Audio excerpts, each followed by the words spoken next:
We hope you were as inspired as I was by those stories. Thank you for those who participated. It really takes courage to be open and vulnerable, in particular in front of a global audience. So please continue to submit your stories. So, to turn this inspiration into innovation, we will need skills. We also know, as President von der Leyen reminded us, that the world needs innovation for a green and inclusive recovery. So how do we build the skills to power that innovation? To lead our next session, I'm happy to hand over to Trisha de Borchgrave, our moderator. Trisha is a prolific journalist, a commentator, and a senior associate for Global Women's Leaders Strategic Philanthropy. Trisha, the floor is yours. So welcome to this Fireside Chat on today's skills, tomorrow's world, skills for a green and inclusive recovery. Now, I think we all know that COVID-19 has turned out to be the mother of all stress tests, but it's also been the catalyst for change, not just personally for all of us as we manage our hybrid lives and hold on to our jobs and mental health, but globally to finally try to decouple human activity from those carbon-intensive pursuits that have often been at the expense of people, animals, and our ecology. As the IMF has pointed out, 21st century epidemics tend to raise inequality and favor the better educated. So I guess the question that remains for all of us is, can the world truly afford more inequality? And interestingly, I think it's worth bringing in a little bit of history here. After World War II, the Beveridge Report here in the UK led to the creation of the National Health Service, which was truly transformative for a country that was broken and had never before had access to universal healthcare. Now, fast forward pre-COVID, and half the world still finds itself in that predicament of Britain in 1945, with no access to health services, and with an added 800 million people who have no access to electricity, and now an added 4 billion people in the global south, mainly women, who have no access to the internet or mobile devices. And of course, add to that the fact that in pre-COVID times, there were still 130 million girls who were not in school, and there will be a further 11 million girls who don't return to school. So question number 2 is how, whether we can build back more equitably and more inclusively, particularly in the context of today, when, for example, access to education and healthcare and economic opportunity must be through today's prisms, which is, of course, climate justice, it's gender equality, it's green jobs, as well as closing that gender divide. And of course, as we now call the fourth industrial age of human evolution, commits now to perhaps a fairer, a more humane, a more environmentally resilient planet. Women, above all, must also be at the helm of all future innovation, reinvention, green industrial strategies. They must be not just leading, but designing our smart cities, our digital services, our algorithms, from anything to urban planning, to transport, to food systems, to entertainment, and of course, to all those technologies that are going to be driving our energy sector in renewables, in carbon capture, and also obviously in energy storage. Because what COVID exposed, apart from everything, is the fact that women still languish in those sectors of expendable and low earning jobs. And when it comes to entrepreneurship, women and entrepreneurship being what will be key to a lot of this green innovation, women entrepreneurs last year secured just over 2% of total venture capital. So this will take a conscious and a conscientious commitment to leveraging all our resources if we are going to build back more equitably, more inclusively, using the principles of SDG number 17, which are those enhanced private-public partnerships that mobilize knowledge and share technology and financial resources. If we are going to give ourselves the chance to escape this perfect storm of activity that gave rise to COVID in the first place, and which will continue to give rise to more pandemics with more frequency in future years. So on that happy note, I'm now going to turn to our really special guest speakers. I'm absolutely delighted they could join us and find the time to be on screen with us. A very warm welcome to Matt Brittin. He is the EMEA Business and Operations at Google. That's Europe and Middle East and Africa. And a really, really warm welcome to Mariya Gabriel. She's the European Commissioner for Innovation, Research, Culture, Education and Youth at, of course, the European Commission. Welcome to you both. Thank you for joining us. Commissioner, forgive me for a sec. I'm going to start with Matt, if I may. Matt, I think this is really difficult for the world to even put into words what the last 10 months have felt like. I think for us lucky ones, it's been a period of intense activity, but almost in suspended animation, if you will. But for everybody, it has also been a huge moment to self-reflect. So I think in that light and in terms of innovation, how has your thinking evolved in the context of the pandemic? And what are you doing differently at Google, especially perhaps in those partnerships with other sectors for that post-COVID recovery? Well, thank you, Trisha, and it's really great to join, and I look forward to the conversation today. I mean, I think we've all seen in the pandemic, those of us lucky enough to have access to technology, how it's become a lifeline in lockdown. You know, my 80-something parents are shopping online and video calling all the time. So many businesses are operating remotely. Events like this can happen thanks to, you know, web-based technology. You know, what we've done at Google obviously is tried to first and foremost focus on the core products we have, which is, you know, search and YouTube and maps and Meet, which is our version of this calling, all of which have seen huge growth in demand.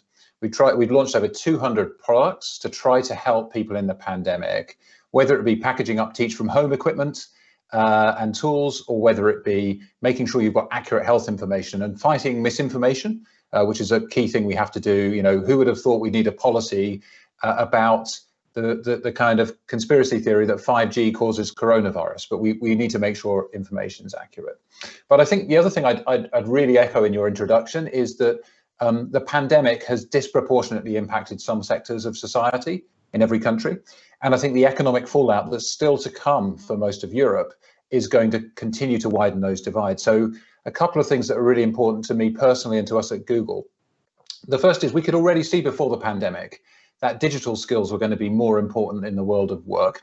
And we've begun a program of training people in digital skills, and I can talk more about that. So we're doubling down on that because we've leapt forward 5 years in 5 months. So it's really important we have the skills and the tools needed for people to be productive going forward. And then I think the other thing to recognize is, you know, you can paint a very grim picture here, but we also need to look at, you know, the glass half full picture, which is for the first time, half the planet is connected with this digital technology, and the other half is coming fast.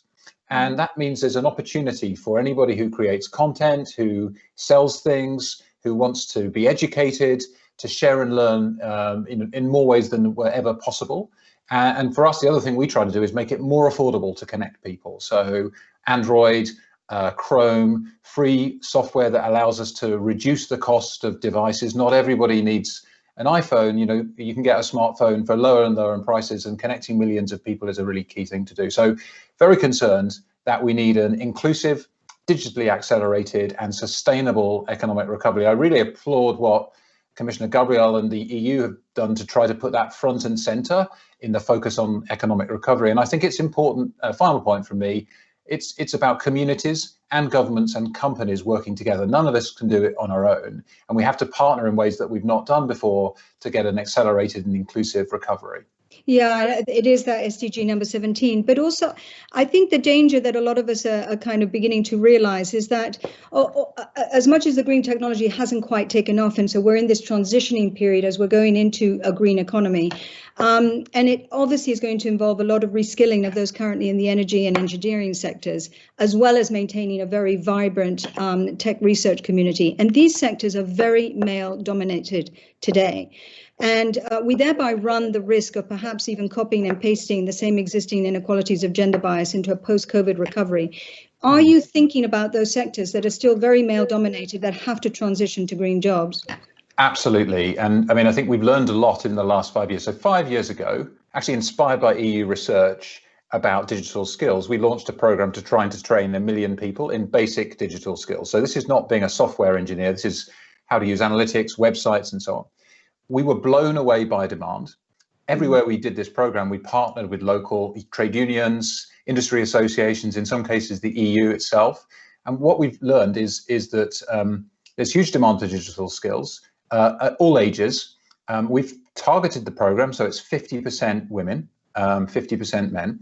And over the last 4 years, we've trained 8.5 million Europeans in digital skills. Over a third of them have reported they've gone on to get a new job to grow in their career or grow their business. So I feel there's optimism to be had there because we can change. There's latent demand. If you look at academic study, it's still 25 to 30% women in STEM courses, which is poor. But if you look at what we've learned in the pandemic, education doesn't have to be like that. So I do think there's an opportunity to shift. By the way, it's not just about heavy industry. It's also about everyday businesses. Every business is digital when you've got the internet in your pocket. So there's lots to do. The final point I'd say is companies like ours are not diverse enough either. Right. So Google, I think in aggregate across engineering is only about a third female. If we want products to work for everyone, they have to be built by everyone. So over the last, we published our gender and diversity numbers in 2014 for the first time leading the tech sector. They were woeful. Each year we've accelerated hiring from underrepresented groups faster than the company's grown as a whole, but it will take time and the talent pools aren't there, which is why we're investing now so much more in sort of grassroots skill programs. Final thing, we also need to make sure that we see successful female leaders in every industry and that show people that it's possible to do this. And people like myself in positions of privilege have to do our work as well in lifting others and helping women to rise through and show that leadership too. Yeah, I know. There's been a quite depressing recent report out of, I think, University of Sydney saying that it shows just incredibly high levels of harassment towards women in STEM-related sectors, but and that women are leaving. So I applaud you because it has to really take place at the ground level with procurement, but also retention, as well as creating non-toxic environments, I think. Commissioner, welcome. Thank you for joining us. Now, I wanted to ask you, as you well know, as we all know, thanks to Greta, but also other factors, the vast majority of millennials and Gen Zers really care deeply about the planet. And obviously integrating the next generation of leaders from across the EU as well as worldwide is a critical part of developing innovative and meaningful solutions to these global problems. So it's crucial that obviously women be part of that leadership. But we also know that without government intervention, the world kind of functions along market-based solutions to sort of existing asymmetries. I always remember Bill Gates saying, you know, a $40 billion endowment fund is but a drop in the ocean compared to the role of government. So my question to you is, what kind of regulation and programs are you as Commissioner for Youth and Education developing to accelerate the engagement of young women, especially to boost STEM and digital skills, as Matt was talking about? And also importantly, are these interventions designed for someone like you? What I mean by that is the next generation in positions of influence. Thank you very much, Trisha. It's great to join you. Well, I want to say that there is no silver bullet. We need a holistic approach. We need actions at all levels. And that means that we need smart and proactive measures, because always my starting point is that we have in front of us some very, very alarming numbers. Women are the half of the world population, but only less than 30% of scientists and innovators. Only 1 in 6 ICT specialists is a woman, 17% of women in the tech sector jobs. And maybe another very alarming number is that only 16% of startups in Europe have at least 1 woman as a founder or co-founder, while under 6% have only female founders. So that means that for me, first, there is a crucial role to play by education. And I start here with the role of primary and secondary education, because we need really at this stage to combat stereotypes, to have mentoring programs, to bring to our girls more role models. And that's why I'm very glad that with our Digital Education Action Plan, we have a very concrete initiative with the European Institute of Innovation and Technology. We would like to offer 40,000 training the next years, at least 45% of girls in artificial intelligence, data analysis, robotics. That means that we need not only to stay focused on the traditional curricula, but we need extracurricular events. Second, 90% of girls when they are aged 10, 12 years, are interested on ICT and STEM. But when you take 1,000 graduates in ICT, only 24 are women and only 6 are making career. That means that something happened in between. And that's why the role of the universities and the private sector is so important. They need to work together since the beginning of your first year as student. And that's why I'm so glad that with our European Universities Initiative, for the first time, we'll do that. Since the beginning, challenge-based approach will full in unlocking the potential of girls and women. And what I would like to say again here is that it's not only to bring the girls to STEM and ICT, because the interest is here. The question, the challenge is how to maintain it. That's why, crucial point, we need to support them in their growth in tech careers, because 5% of the leadership positions in the tech sector are held by women. In robotics is 82% of company-founded teams are male. And the growth of women in tech sector is really delayed. 20% of women over the age of 35 remain in junior level positions, compared to only 5.9% of men at the same age. But we need really the engagement of companies for this growth. And Matt is knowing very well, in June 2018, we created a platform where more than 80 companies coming from deep tech sector, banking sector, telecom operators, are engaged in this to promote women. And the European Commission and the President von der Leyen is another example. We have so much women commissioners, and we need to stay focused on how to have more women in order to advance in their career. Final point, more visibility. We need to inspire our girls. If I may, I'm going to just interrupt you a quick question here, following on everything you've said.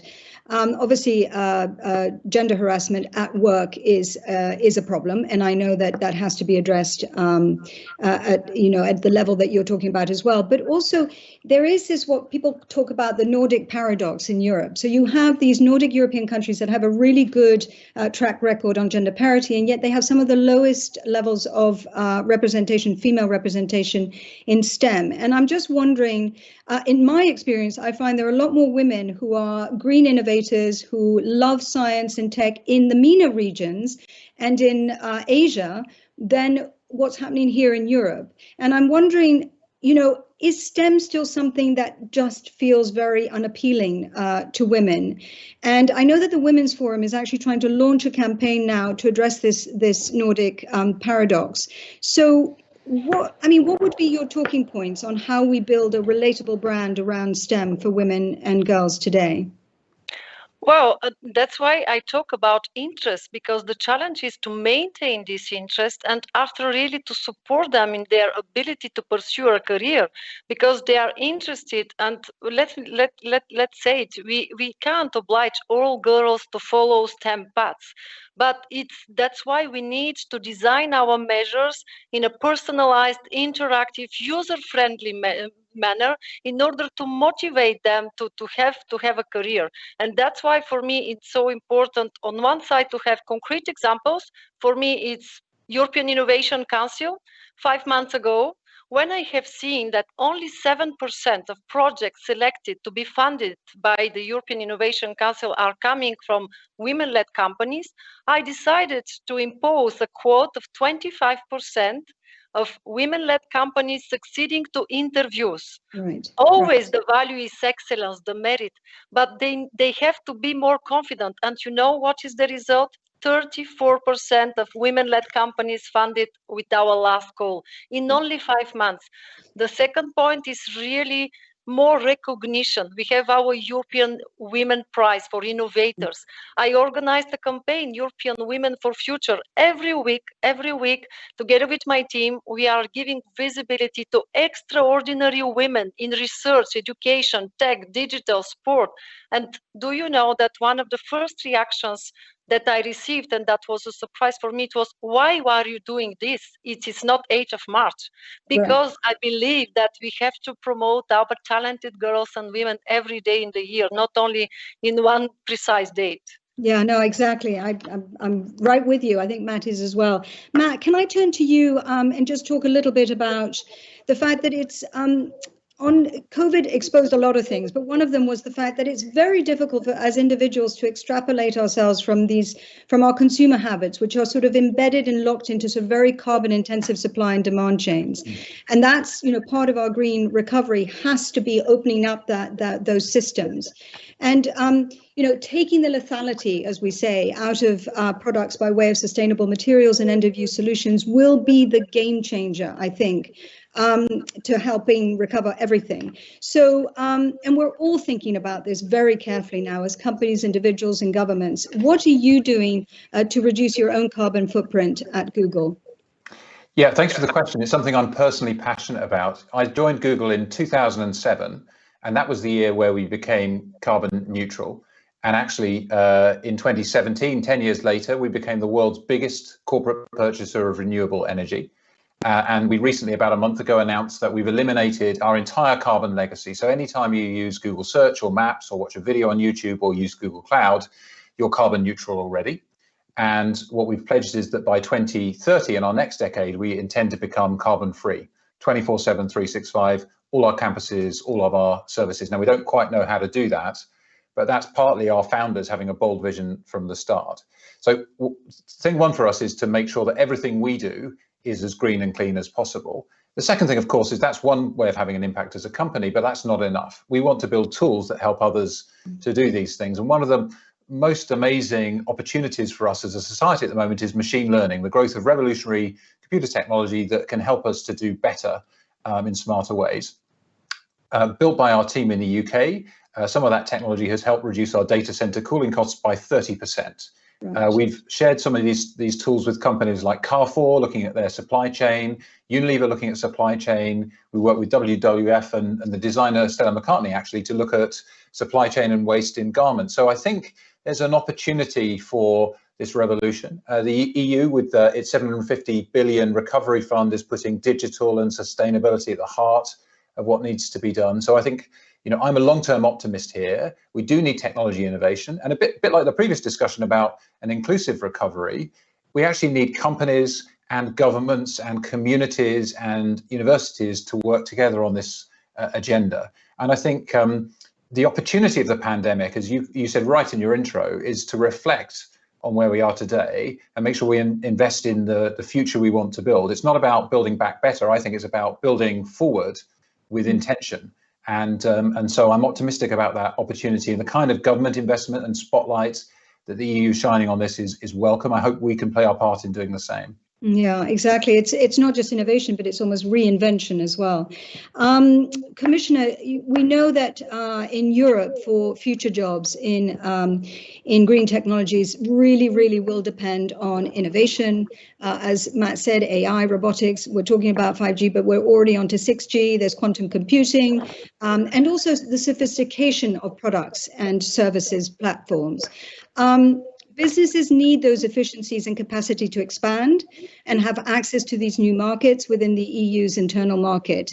So, and also to maximize all your work that you're doing, we need that facilitation environment, if you wish. And so I'm just wondering, how close is the EU to establishing a single digital market in order to open up these data sharing barriers that have been frustrating for European companies and investment? Well, you know that open access and open science will be the next modus operandi for Horizon Europe program. What I would like to say here is that on one side, definitely we need partnerships with industry, with companies, with research organizations, with venture capital fund. But that means that we need to facilitate this access to funding. And that's why with the European Innovation Council, we have now so many good examples. Even when we talk about women, I'm so proud to see that we have different projects, for example, coming from France or other countries, where women are proposing breakthrough technologies, and the potential to revolutionize the aviation sector, the energy sector is huge. So we need really to promote them. Second thing, we need to have more women evaluators of ideas and projects. We never talk about this, but it's so important really to have people that are understanding. Third point, we need really to work closely with our education systems. That's why I would like to introduce, for example, Green Erasmus, a new form in order to see how our young people will be involved, or to have blended mobility where our young people can be more confident in their digital competencies and skills before arriving to another project on how to realize the idea. That means that we should continue to preserve our European approach, tackling barriers and access to data, partnerships, more diverse evaluators teams. For me, it's key point. And so, so Matt, as well, from your vantage point in Europe, we have the DSA, this Digital Service Act, which is sort of a precursor to Europe's single digital market. Will this be the breakthrough for European innovation and green jobs?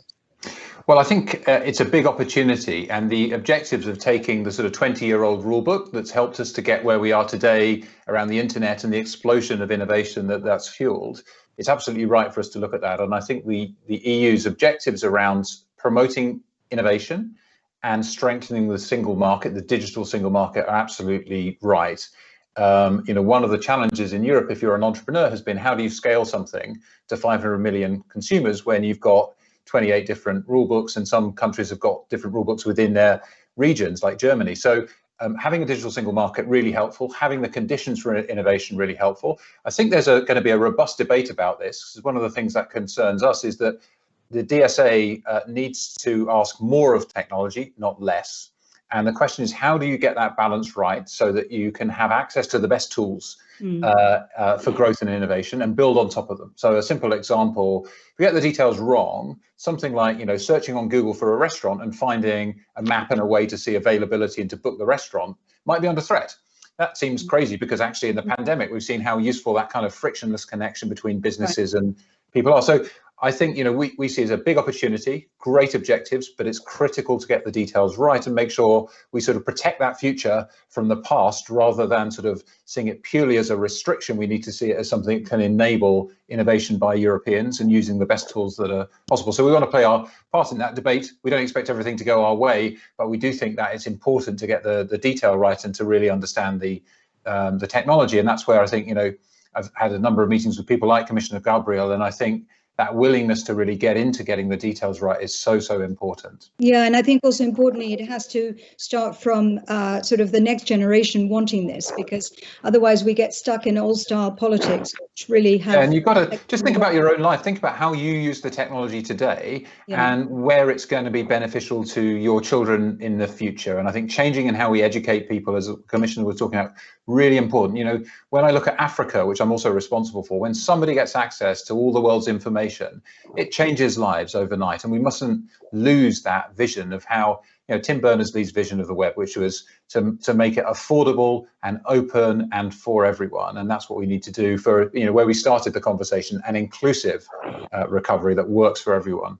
No, and I totally agree. And of course, again, something else that COVID exposed was the problem of kids without access to technology and online teaching, as you as you talked about at the beginning. It's also about how you bring women into the world. It is such an important access in the global South for women to have those monetizing aspects to the work that they do.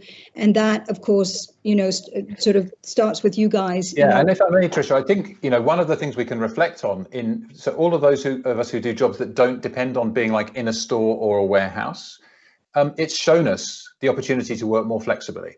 So as companies build back or build forward, we should be looking at how can we take those lessons so that we can have a more inclusive workforce. What's the barrier after parental leave for people advancing in their careers? And I think, just as we try to reinvent the offices in the early days of the internet to make them brightly coloured and more collaborative, we feel a responsibility to try to reinvent the way work works so that we solve some of those historic barriers. And all of the older men like myself who run big companies have seen that flexible working from home can actually lead to more productivity. We also know it has been a burden on women more than men. But as we sort of think about the world of work for the future, there's an opportunity to address some of those barriers in a new way. Forgive me, Commissioner, I'm being asked to take one of the questions. There's so many questions from the audience. I mean, I'd like to ask you more questions, but apparently this is to Matt, and it's from Georgia Syracusa, president of Cirrus Strategy Advisors. And he asks, with more people online, Google has access to even bigger amount of data. How can this data be put to use to promote inclusion and gender equality? That's a great question. I think, firstly, recognize the kind of data that a company like Google has is actually trends data. So we don't know who you are or where you are or your demographics or your friends. We know that you are researching jobs in technology in Belgium right now. And so the data that we have is about trends in patterns for what people are looking for. I think that can be really, really helpful. And so what we try to do is make that available. For example, in the pandemic, data from Google Maps anonymized, showing people where is movement happening or not and how well are lockdowns working. So I think having a framework with the DSA around the use of data to promote innovation is really good. It's easy, I think, for the headlines to simplify this into sort of wrong-headed thinking. You know, data is not oil. It's not a question of, do I have all the data and you can't have it? Actually, data we can collaborate on together. You and I can have the same data and do totally different things with it. And so understanding, again, the detail of this so that we can use it to fuel innovation, I think, really, really important. So there has to be a greater transparency in open source platforms, is what you're saying? Well, I think having open access to data is good, and having clear rules around data is good. And I think it's one of the ways in which we can fuel innovation. But one of the interesting things about machine learning technology is you can often train up models which end up needing less data. So if I look at language recognition, what we found is machine learning models have allowed us to use fewer data points from your voice recording to more accurately identify what you're saying. And that means we can build lower cost devices with less bandwidth costs and make better translation available or voice recognition available to anyone. And I think that's the kind of thing where sort of research and academia can show us the way. Actually, the collaborative approach to the development of machine learning is a great example. Another example that's very topical, the collaborative approach to research and development with companies and universities on vaccines. I mean, look at what's been possible here. So I think we should be inspired to set our bar high for that kind of collaboration in the future. So, Trisha, if I may, because inclusion and diversity, for when you talk about data, for us that means that we need transparency, responsibility, we need ethical principles, especially when we talk about artificial intelligence, and we need to address some of the issues linked to the algorithms, because I think that that's the added value of our European approach, and that's why in front of us we have this occasion with the Digital Services Act, with some of our next initiatives. What is really important is really not to reproduce bias and discriminations with the new technologies, and that's why we need very precise details, Matt. Thank you. Yeah, and I think also if you make compelling arguments for how to empower women in areas where they don't have many rights. For example, we're now thinking of the transitioning to better agriculture. Well, 40% of agricultural workforce are women in subsistence farming. They have no rights. You know, if we can empower, if we can start to allow them to monetize, then obviously political regulation starts to change, or at least start to let women break through. Commissioner, I just wanted to ask you, so you alluded to it here, but what have you personally learned from the crisis, and what do you think we need to build on? What do we have to safeguard that we think is good to keep, and what should we jettison? What should we just get rid of? Well, we'll try to be very brief. Lessons learned from the crisis: think out of the box. No one should be left behind. Anticipate, cooperate, and equal access for everyone to information, funding, and partnership. So I think that we are able here to do things differently, and we need really these lessons learned. Second, I would like to continue to build on proactive, inclusive measures, like with the European Innovation Council, the hackathon that we organized, the biggest ever. We need measurable results. 45% of girls, like, we need to fix this, and we need visibility and promotion of results of women-led projects like Women for Future. Now, what I would like to save, to keep, is constant effort. It's time to join actions to world and to act at all levels, political, at companies, and local and regional, because we need talented women in the driver's seat for the recovery, for the green and digital transition. And my message for all women would be, we should act all for one and one for all. Fantastic. Matt, really, really quickly, 1, 2, 3 or 4 words max. What should we jettison? What should we keep?